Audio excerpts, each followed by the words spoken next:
नमस्कार, मेरा नाम है डॉक्टर पुरु धवन और आज इस वीडियो में हम बात करने वाले हैं कि एक पैरालिसिस पेशेंट कौन से ड्राई फ्रूट खा सकता है जो उसकी बॉडी के लिए, उसके ब्रेन के लिए अच्छे रहे, जिससे उसमें इम्प्रूवमेंट फास्ट हो जाए। बहुत सारे पेशेंट होते हैं जो नॉनवेज नहीं खाते, प्योर वेजिटेरियन होते हैं। और जब कोई पेशेंट हमारे पास आता है तो हम उन्हें कहते हैं कि अगर आप नॉनवेज खा सकते हो तो नॉनवेज खाओ, मगर अगर आप नॉनवेज नहीं खाते, नहीं खा सकते, तो आपको कुछ अल्टरनेटिव चाहिए होता है जो बॉडी में ताकत डाले। जब हम बॉडी में ताकत के बारे में बात करते हैं तो हमारा मतलब होता है कि ब्रेन को ताकत मिले, क्योंकि जब भी पैरालिसिस होता है तो 90% केसेस के अंदर पैरालिसिस होने का कारण ब्रेन में किसी टाइप का नुकसान है, चाहे वो क्लॉट की वजह से हो, चाहे वो नस फटने की वजह से हो। ब्रेन का हिस्सा जब वो काम नहीं कर पा रहा तो हमें सुधार भी ब्रेन के अंदर ही करना पड़ता है। ब्रेन को ऐसे कौन से ड्राई फ्रूट हैं जो अच्छे लगते हैं, अगर हम उसकी लिस्ट बनाते हैं और उनका कंजम्पशन शुरू करते हैं तो ऑब्वियस है कि एक पेशेंट जो ड्राई फ्रूट ले रहा है उसमें इंप्रूवमेंट ज़्यादा स्पीड से होगी कंपेरेटिव टू जो पेशेंट नहीं ले रहा। तो ड्राई फ्रूट का सेवन हम सर्दी गर्मी दोनों ही मौसम में कर सकते हैं।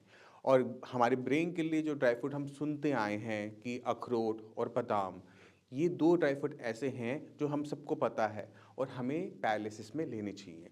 अगर मौसम ठंडा है, जैसे अभी चल रहा, देख रहे हैं आप मैं कितना मोटा कोट पहन के खड़ा हूँ, ऐसे मौसम के अंदर ड्राई फ्रूट को भिगोने की ज़रूरत नहीं होती, क्योंकि जो उसमें गर्म तासीर होती है वो बॉडी को गर्म रखने के भी काम आती है। तो ठंड के मौसम में आप ड्राई फ्रूट को बिना भिगोए कंज्यूम कीजिए। अगर मौसम गर्म है, मई जून की गर्मी चल रही है, तो ड्राई फ्रूट को अगर हम अखरोट बादाम को ऐसे कंज्यूम करेंगे तो और कॉम्प्लिकेशन हो सकती है, दाने निकल सकते हैं, पाइल्स हो सकती है, ब्लीडिंग हो सकती है। तो ऐसे केसेस के अंदर ड्राई फ्रूट को भिगो के लेना चाहिए। तो दो ड्राई फ्रूट आप अच्छे तरीके से जानते हैं, पहला है अखरोट, दूसरा है बादाम। अब और भी ऐसे ड्राई फ्रूट होते हैं जो लिए जा सकते हैं और ख़ासकर सर्दी के मौसम में, और उसमें आता है चिलगोजा। ये जो चिलगोजा है ये बहुत कम लोग जानते हैं कि चिलगोजा क्या ड्राई फ्रूट है, बट इसका अगर आप सेवन करते हैं 2 4 10 दाने इसको लेंगे तो आपको लेते ही पता लगना शुरू हो जाता है कि आपकी बॉडी में हीट जनरेट होनी शुरू हो गई, आपकी बॉडी में ताकत महसूस होनी शुरू हो गई।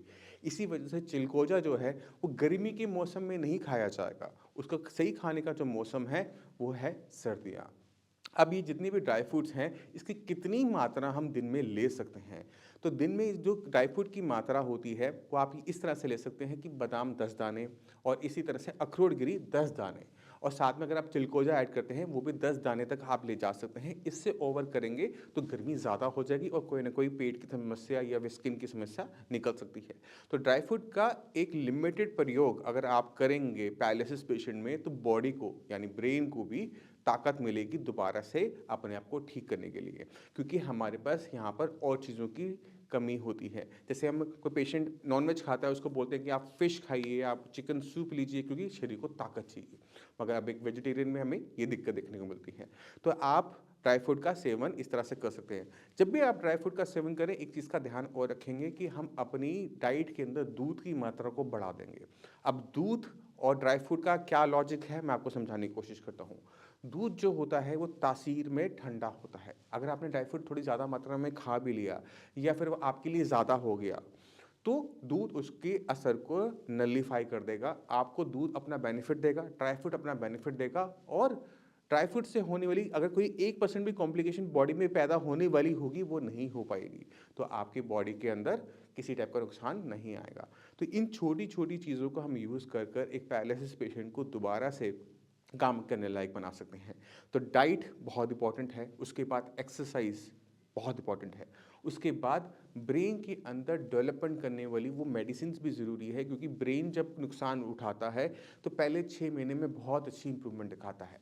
अगर पैलिसिस आप सभी का पुराना हो चुका है तो आप खुद देखेंगे कि जो हुआ था उसके बाद 6 महीने तक बहुत अच्छी इंप्रूवमेंट आई।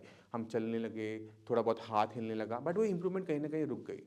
ये इम्प्रूवमेंट को चालू करने के लिए हमें धक्का मारना पड़ता है और उसमें मदद करता है साई संजीवनी। तो अगर इन 3 चीज़ों पे आप एक साथ काम करेंगे, डाइट पे, एक्सरसाइज और अपनी सही मेडिसिन्स के ऊपर, तो आपको बहुत अच्छे रिजल्ट्स देखने को मिलते हैं। तो मैं उम्मीद करता हूँ इस वीडियो से आप सभी समझ गए कि एक पैरालिसिस पेशेंट को कौन-कौन से ड्राई फ्रूट्स खाने चाहिए और किस मौसम में किस तरह से खाने चाहिए। फिर भी माइंड में कोई भी डाउट हो, कुछ भी पूछना चाहते हो, तो डॉक्टर्स अवेलेबल हैं, उनसे बात कीजिए। वो आपको बताएँगे कि ये आपके लिए खाना क्या अच्छा है, आपके लिए एक्सरसाइज कौन-सी अच्छी है, आपको हम कैसे फास्ट रिकवर करवा सकते हैं, जिससे आप दोबारा से काम करने लायक बन सकें। इसी के साथ आप सभी से चलने की आज्ञा चाहूँगा। मिलते हैं अगली वीडियो में, तब तक के लिए नमस्कार।